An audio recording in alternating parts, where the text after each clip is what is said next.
প্রতিদিন বিকেলবেলা মাঝে মধ্যে যেরকম চা খেতে বেরোই, সেরকম আজও বেরিয়েছিলাম চা খেতে। কিন্তু চা খেতে গিয়ে এরকম হবে বুঝতে পারিনি।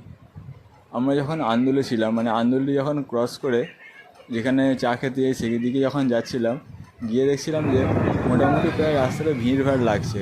যখন মনে পড়লো যে আজ রথের দিন, তখন আর কিছু করার নেই, মাঝখানে ঢুকে এরকমভাবে ফেঁসে গেলাম। না পারছিলাম যেতে, আর না পারছিলাম গাড়িটা মানে কোথাও রাখতে, কারণ গাড়ি রাখারও কোথাও পজিশান ছিল না। তো যাই হোক, এখানে থেকে একটু ভিডিও করছিলাম, কারণ আজ রথের মেলা ছিল বলে এখানে চারিদিকে নানান রকমের দোকানপাট বসেছিল, খাওয়ার দোকান, বাচ্চাদের খেলনা, বা এই যে ঘোড়াটি দেখলেন, ওটিও মানে বাচ্চাদের চড়ার জন্য বসেছিল। তো যাই হোক, আমরা জায়গা খুঁজে একটি দোকানের সামনে গাড়িটা রাখলাম। আর যারা আন্দুলের কাছাকাছি বাড়ি, তারা তো সবাই জানেন আশা করি যে আন্দুল ফার্নিচারের জন্য বিখ্যাত।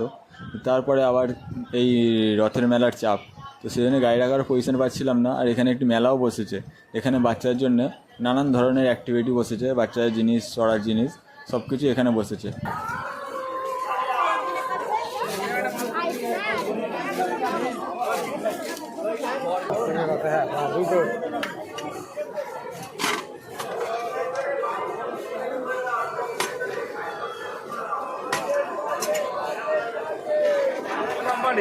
খুচরো হবে?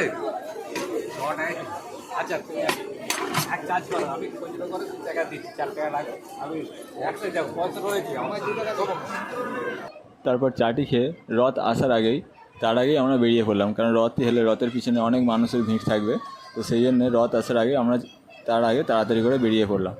আমার এই মিনি ব্লগটি ভালো লাগলে ফলো করে দেবেন। আপনাদের ভালোবাসায় আমার ফেসবুকে প্রোফাইলের ফলোয়ার্স 10,000 হয়ে গেছে, সেই জন্য আপনাদের সকলকে ধন্যবাদ।